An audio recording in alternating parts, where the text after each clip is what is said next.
캐나다 정부가 유엔 안보리 대북결의 이행을 위한 자체 규정에 부동산 거래와 북한 군사활동 지원에 쓰일 수 있는 물자 제공 금지 등의 항목을 새롭게 포함했습니다. 인도 지원을 목적으로 한 금융거래는 제재 이행 적용에서 제외하는 예외 조항도 신설했습니다.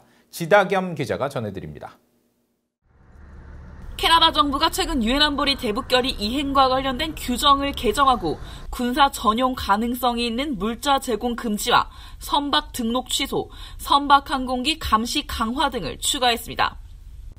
대북 판매와 공급, 이전 금지 대상 품목에 식품과 의약품을 제외한 북한의 군사활동 지원에 쓰일 수 있는 모든 제품이 포함됐고, 캐나다 관할권 내 개인과 단체, 제3국의 캐나다 국적 개인과 단체는 북한 또는 북한 국적자, 북한을 대신해서 일하는 개인과 단체 등의 부동산을 판매하거나 임대할 수 없다는 내용의 부동산 거래 금지도 새롭게 추가했습니다. 다만 부동산 거래 금지 조항은 외교 관계에 관한 빈협약에 따라 외교국은 영사활동 목적으로 사용되는 캐나다 영토 내 부동산에는 적용되지 않는다고 밝혔습니다.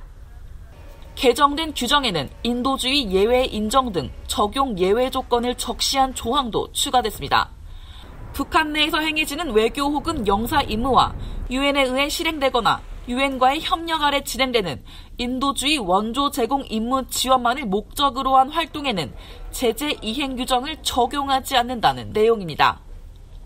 특히 이런 활동이 안보리 제재 대상인 북한의 조선무역은행 또는 조선국영보험공사와의 관계를 포함하더라도 적용 예외를 인정한다고 설명해 대북 인도적 지원에는 제재 규정을 폭넓게 적용할 것임을 시사했습니다.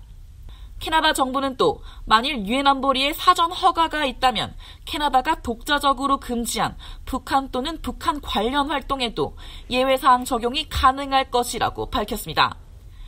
캐나다 정부는 지난해 3월 이후 약 15개월 만에 이뤄진 이번 개정에 대해 대북 결의에 명시된 조치들을 효과적으로 적용하기 위해 필요한 조치였다고 밝혔습니다.